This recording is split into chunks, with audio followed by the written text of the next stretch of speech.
প্রিয় ইসলামেরা, আল্লাহ সুবহানাহু ওয়া তাআলা আমাদেরকে এই পৃথিবীতে প্রেরণ করেছেন। আল্লাহর ইবাদতের জন্য আমাদেরকে সৃষ্টি করেছেন এবং পৃথিবীতে প্রেরণ করেছেন মানব জাতির কল্যাণ সাধনের জন্য। এখন আমরা এই পৃথিবীতে এসেছি আল্লাহর বান্দা হিসেবে। যদি আমরা আল্লাহর বান্দা হিসেবে যদি আমরা বসে থাকি, তাহলে আমাদের জীবনে কখনো সফলতা আসবে না। আমাদের করণীয় হলো আমরা কিভাবে আল্লাহর বান্দা থেকে আল্লাহর বন্ধুতে রূপান্তরিত হতে পারি।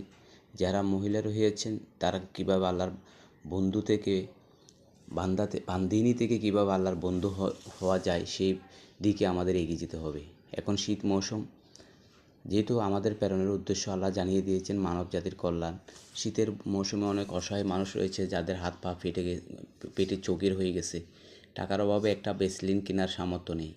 আপনি একটি ভ্যাসলিন দিয়ে 10 টাকা বা 20 টাকা দিয়ে একটা ভ্যাসলিন কিনে দিয়ে মানব জাতির এই কল্যাণটা সাধন করতে পারেন, তাহলে কোরআনের আমল হবে আপনার। কোরআন যেভাবে চেয়েছেন, আল্লাহ যেভাবে চেয়েছেন, আল্লাহ আপনার জীবনটা হবে কোরআন।